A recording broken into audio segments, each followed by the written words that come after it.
ಎಲ್ರಿಗೂ ನಮಸ್ಕಾರ. Welcome back to Sandhya Shetty's kitchen. ಇವತ್ತು ಚಿಕನ್ ಪ್ರಿಯರಿಗೋಸ್ಕರ ರುಚಿಯಾಗಿರುವಂಥ ಚಿಕನ್ ಗ್ರೀನ್ ಕಬಾಬ್ ರೆಸಿಪಿನ ಶೇರ್ ಮಾಡ್ತಾ ಇದ್ದೀನಿ. ಹೊರಗಡೆಯಿಂದ ಕ್ರಿಸ್ಪಿಯಾಗಿ ಒಳಗಡೆ ಸಾಫ್ಟ್ ಮತ್ತು ಜ್ಯೂಸಿಯಾಗಿ ತುಂಬಾ ಟೇಸ್ಟಿಯಾಗಿರುತ್ತೆ. ಒಂದು ಸಲ ಇದರ ರುಚಿ ನೋಡಿದವರು ಮತ್ತೆ ಇದನ್ನೇ ಮಾಡ್ತೀರಾ, ಅಷ್ಟೊಂದು ಟೇಸ್ಟಿಯಾಗಿ ಬರುತ್ತೆ. ಬನ್ನಿ ಹಾಗಿದ್ರೆ ರೆಸಿಪಿ ಹೇಗಿದೆ ಅಂತ ನೋಡೋಣ.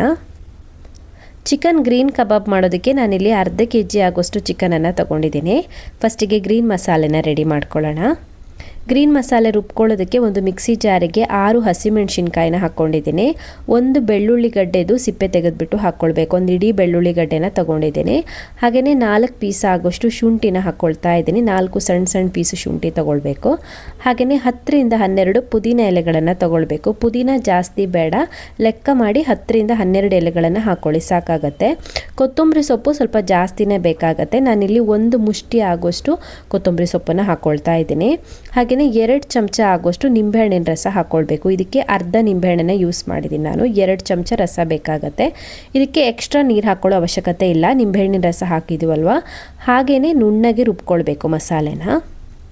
ಸೊ ಗ್ರೀನ್ ಮಸಾಲೆ ರುಬ್ಬಿಟ್ಟು ರೆಡಿಯಾಗಿದೆ. ರುಬ್ಕೊಂಡಿರುವಂಥ ಗ್ರೀನ್ ಮಸಾಲೆ ನಾವು ತೆಗೆದಿಟ್ಕೊಂಡಿರುವಂಥ ಚಿಕನ್ಗೆ ಹಾಕ್ಕೊಳ್ಬೇಕು.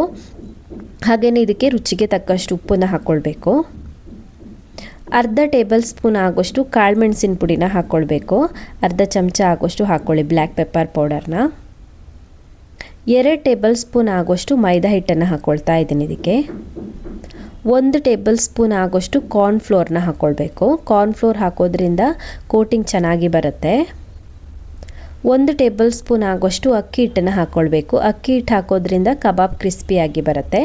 1 ಮೊಟ್ಟೆನ ಒಡೆದು ಹಾಕ್ಕೊಳ್ಬೇಕು. ಸೊ ಇದಕ್ಕೆ ನೀರು ಸೇರಿಸೋ ಅವಶ್ಯಕತೆ ಇರೋದಿಲ್ಲ. ಮೊಟ್ಟೆ ಹಾಕಿಬಿಟ್ಟು ಹಾಗೆಯೇ ಕಲಿಸ್ಕೊಳ್ಳಿ, ಎಕ್ಸ್ಟ್ರಾ ನೀರು ಹಾಕ್ಕೊಳ್ಳೋದು ಬೇಡ.